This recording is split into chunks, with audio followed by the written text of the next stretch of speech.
Selamat berjumpa dalam Suara Pertobatan. Firman Tuhan hari ini disampaikan oleh Bapak Pendeta Remedi Terangin Angin MD. Selamat mendengarkan.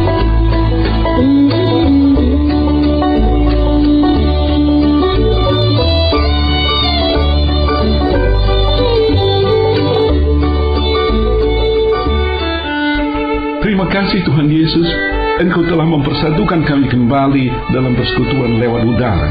Kehadiran-Mu dalam Roh-Mu yang kudus di ruangan di mana kami berada membuat si iblis tidak berdaya sama sekali untuk mengganggu konsentrasi kami. Khususnya hari ini kami rindu mendapat pencerahan kenapa kami harus hidup kudus. Dan boleh kiranya dalam beberapa minggu mendatang kami ingin merenungkan lebih mendalam tentang arti hidup kudus ini, sehingga kami semuanya mendapatkan berkat daripadanya. Terpujilah nama-Mu dari kekal sampai kekal.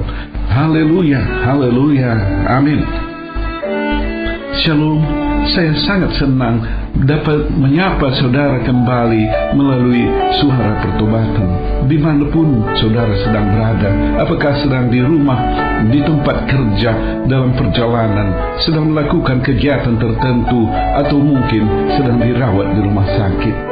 Saya sungguh mengharapkan program renungan ini memberkati saudara, menemani di saat kesepian, menghibur di saat berduka, memberi kekuatan di saat lemah, memberi pencerahan dalam pergumulan hidup yang rumit.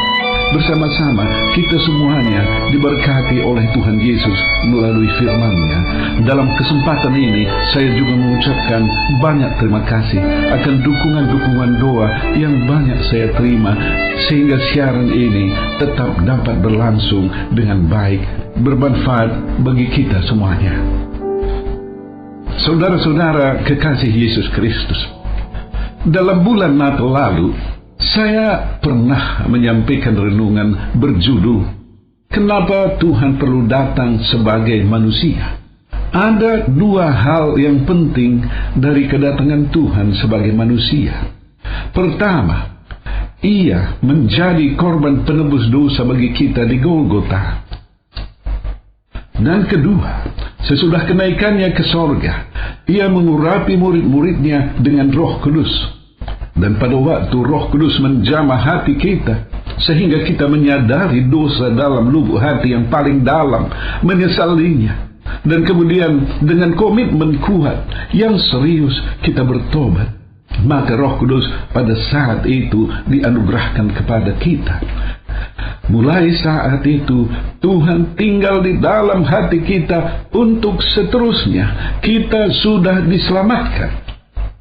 Tentang keselamatan, ada beberapa kata paralel yang sama artinya, yaitu keselamatan sama artinya dengan dilahirkan kembali, sama artinya dengan dibenarkan, menjadi ciptaan baru, menjadi pengikut Kristus, dan keselamatan sama artinya dengan menjadi anak Allah. Peristiwa keselamatan hanya terjadi sekali dalam hidup kita, tidak terjadi berulang-ulang. Jadi tidak ada misalnya kita melakukan kesalahan, jatuh ke dalam dosa, bertobat, diselamatkan kembali, jatuh ke dalam dosa lagi, bertobat kembali, diselamatkan berulang-ulang. Sekali lagi, keselamatan hanya terjadi sekali. Kelahiran kembali dalam roh hanya terjadi sekali. Tetapi, saya kira di sini yang penting, sesudah diselamatkan, kita tidak serta-merta menjadi orang kudus sama seperti Tuhan Yesus. Tidak. Hidup kudus adalah hasil sebuah proses pengudusan yang berlangsung seumur hidup. Semakin lama, hari lepas hari, minggu lepas minggu, bulan lepas bulan, tahun lepas tahun, semakin kita dibentuk serupa dengan Tuhan Yesus. Kalau tahun lalu sedikit-sedikit kita ada suka marah, maka tahun 2012 kita sudah jauh menjadi lebih sabar. Saudara, saya ingin mengajak saudara hari ini merenungkan kenapa kita harus hidup kudus. Saya mencoba merenungkannya berdasarkan dua buah cerita Alkitab. Yang pertama, dari pertemuan umat Israel dengan Tuhan di padang gurun Sinai. Dan yang kedua, apa yang kita boleh pelajari dari perjalanan tabut perjanjian. Mari kita masuk bagian pertama, pengalaman umat Israel di padang gurun Sinai, seperti tertulis dalam Keluaran pasal 19. Kisah ini terjadi dalam bulan ketiga sesudah umat Israel keluar dari Mesir. Dalam pasal-pasal kitab Ulangan sebelumnya diceritakan, pada waktu umat Israel keluar dari Mesir, mereka dikejar-kejar pasukan Mesir. Mereka tiba di Laut Teberau dalam posisi terperangkap. Pasukan Mesir ada di belakang, sedang di depan mereka ada lautan yang luas. Dan pada saat itu terjadilah peristiwa luar biasa. Tuhan membelah Laut Teberau menjadi dua bagian. Dan di celah yang kering itu umat Israel menyeberang. Pasukan Mesir yang terus mengejar terperangkap dalam celah yang tertutup kembali, sehingga semua tewas tenggelam di Laut Teberau. Umat Israel sampai di seberang Laut Teberau, dan dari sini mereka melanjutkan perjalanan ke sebuah tempat yang bernama Mara. Di sini mereka bersungut-sungut karena air terasa pahit. Musa memasukkan sepotong kayu ke sumber air, dan air yang pahit itu menjadi manis. Mereka bisa mendapatkan air yang cukup. Dari Mara mereka berangkat ke Elim, dan selanjutnya meneruskan perjalanan ke padang gurun Sin. Di tempat ini mereka kembali bersungut-sungut karena tidak ada makanan. Tuhan mendengarkan keluh kesah umat Israel. Ia memberikan roti manna di pagi hari dan burung puyuh di malam hari. Tuhan memberikan roti dan daging dalam jumlah yang cukup memenuhi kebutuhan kalori dan energi mereka. Dalam bulan ketiga mereka tiba di padang gurun Sinai, dan umat Israel memasang kemahnya di sini. Ini adalah bagian perjalanan umat Israel yang sangat penting, karena di tempat ini Tuhan berkenan bertemu dengan umat Israel. Di tempat inilah persisnya di atas gunung Sinai Tuhan menyampaikan 10 perintah kepada Musa beserta peraturan dan petunjuk agar umat Israel berhasil dalam perjalanannya. Saudara kekasih Yesus Kristus, mari kita baca firman Tuhan dalam Keluaran pasal 19 ayat 9 sampai dengan 13. Keluaran 19 ayat 9 sampai dengan 13 demikian. Berfirmanlah Tuhan kepada Musa, sesungguhnya aku akan datang kepadamu dalam awan yang tebal dengan maksud supaya dapat didengar oleh bangsa itu apabila aku berbicara dengan engkau, dan juga supaya mereka senantiasa percaya kepadamu. Lalu Musa memberitahukan perkataan bangsa itu kepada Tuhan.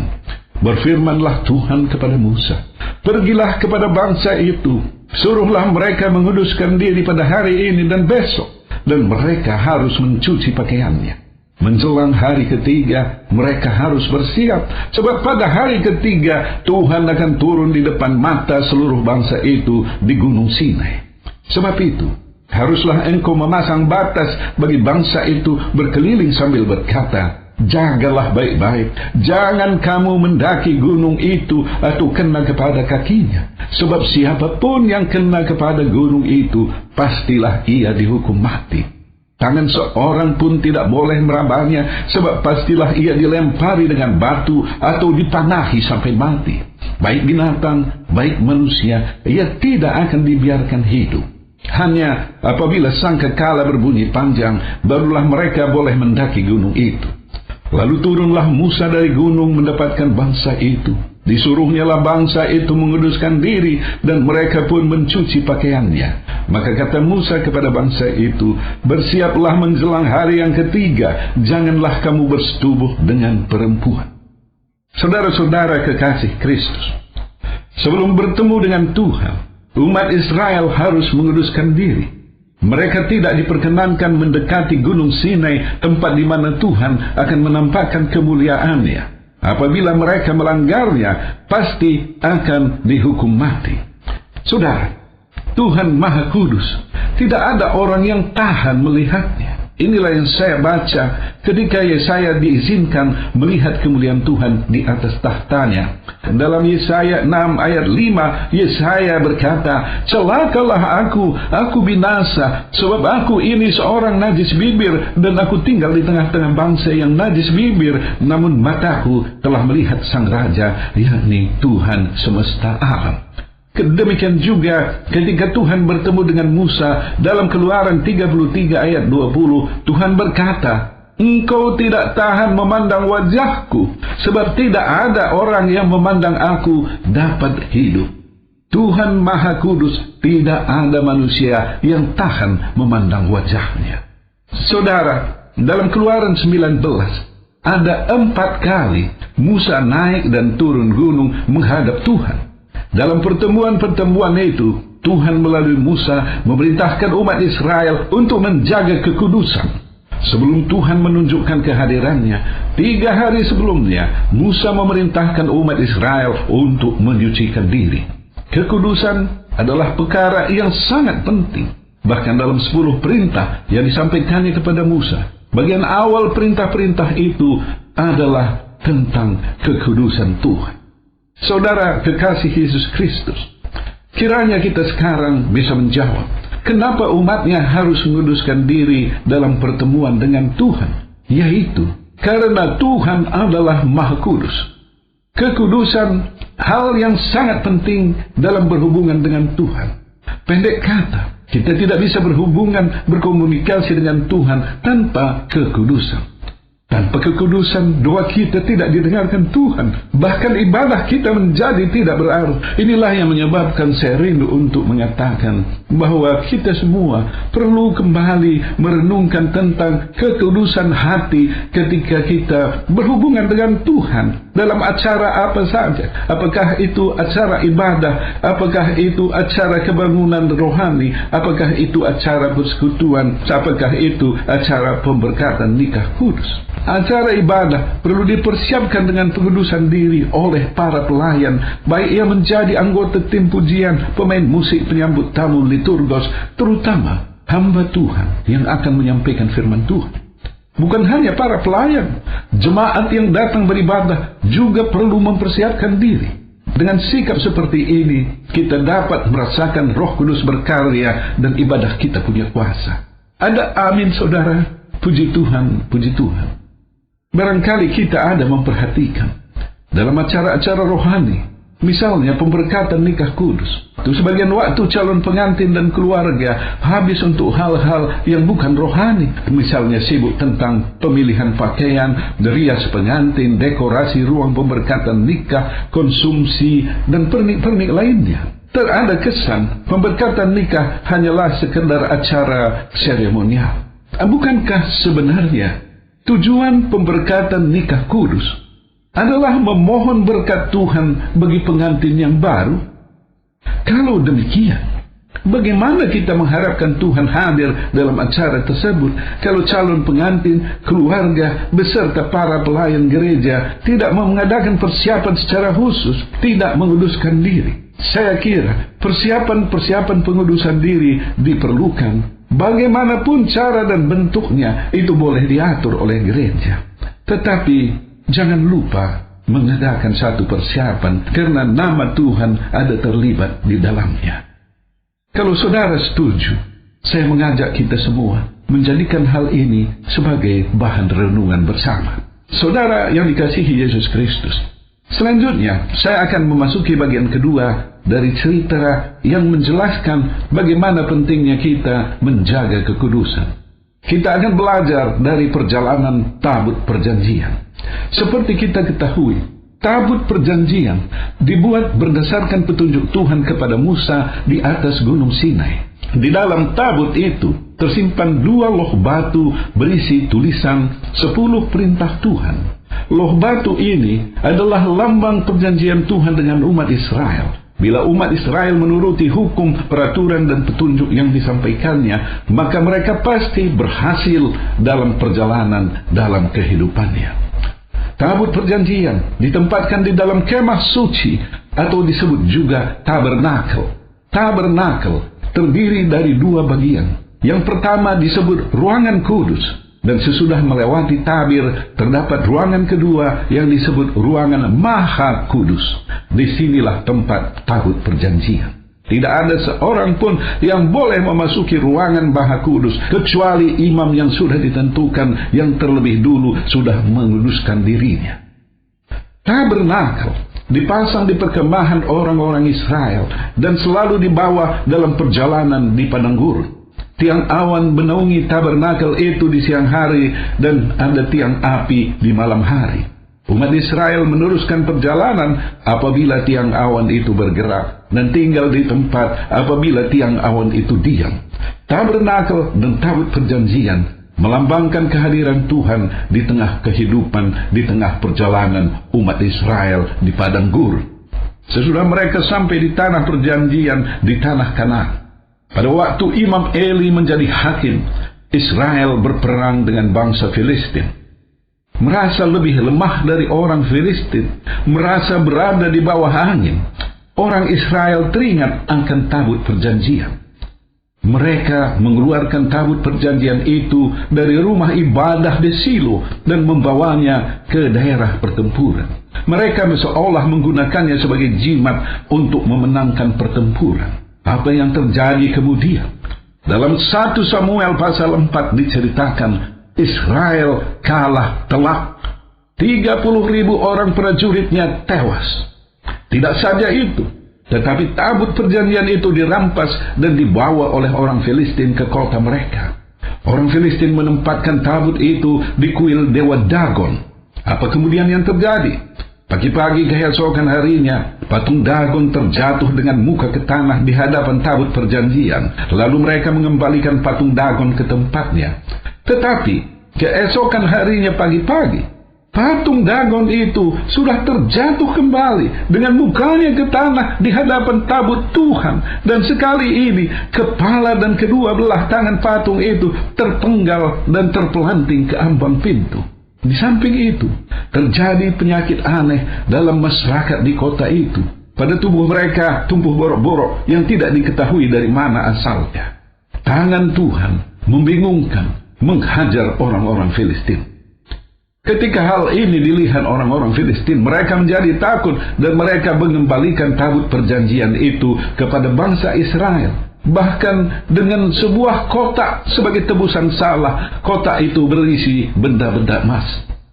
Sesampainya di kota Israel, orang-orang suku Lewi menurunkan tabut dan peti yang ada di sebelahnya. Mereka mempersembahkan korban bakaran dan korban sembelihan kepada Tuhan.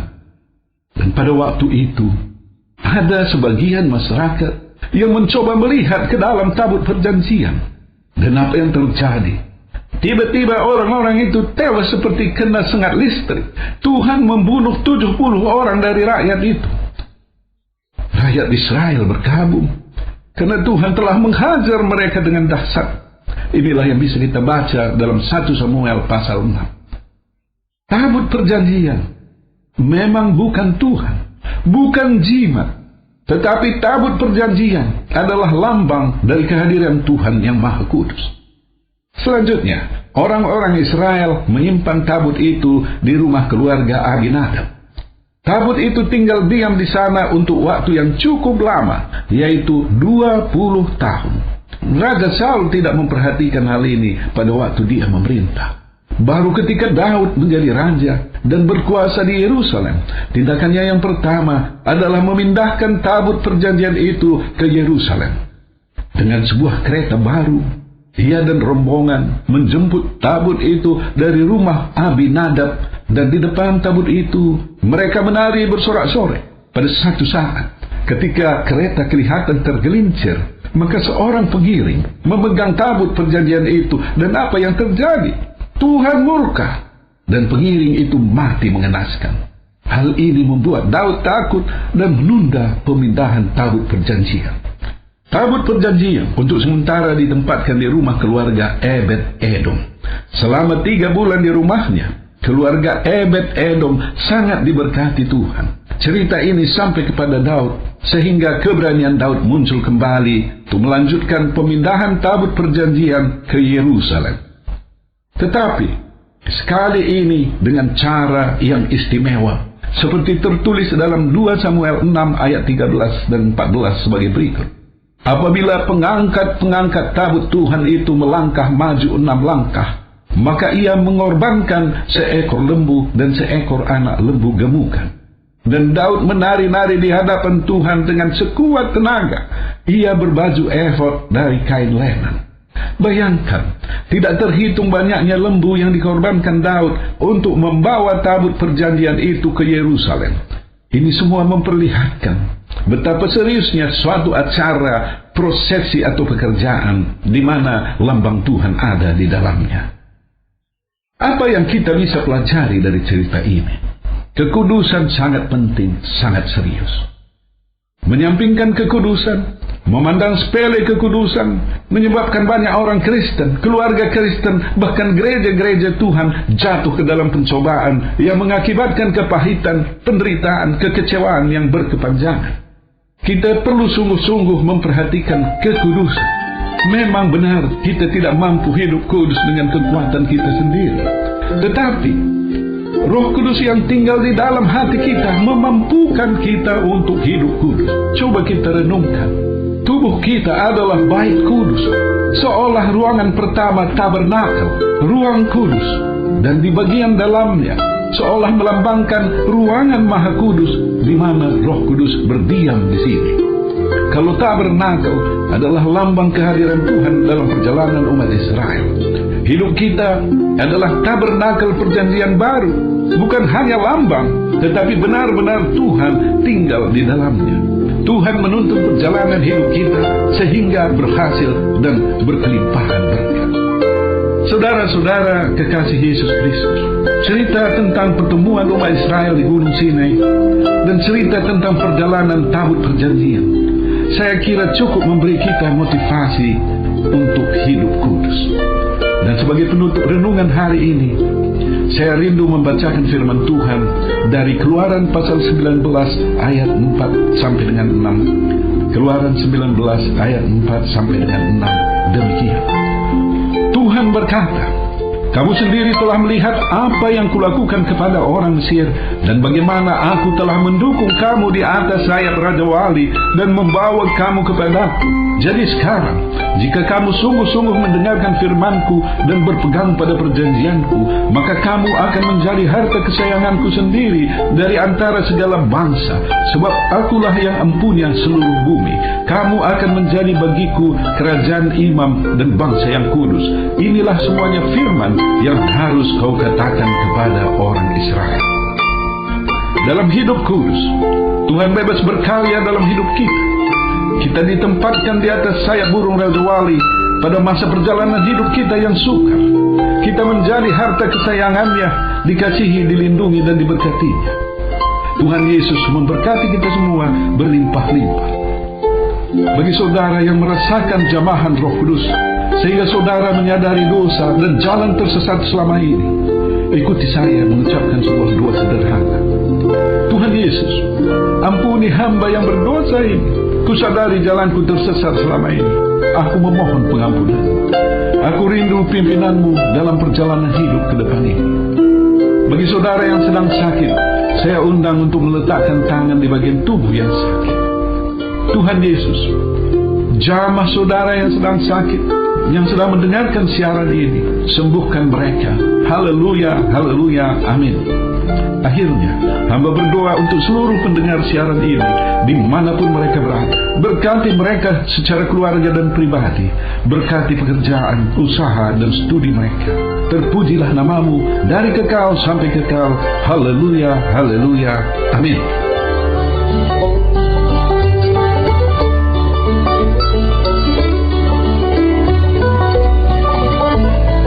Kita sudah mendengarkan firman Tuhan yang disampaikan oleh Bapak Pendeta Remedi Trangin Angin MD.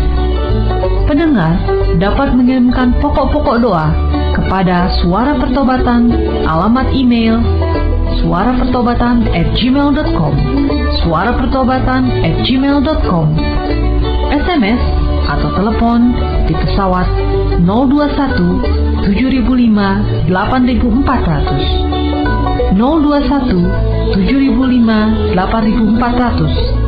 Sampai jumpa pekan depan pada hari dan jam yang sama. Tuhan Yesus memberkati.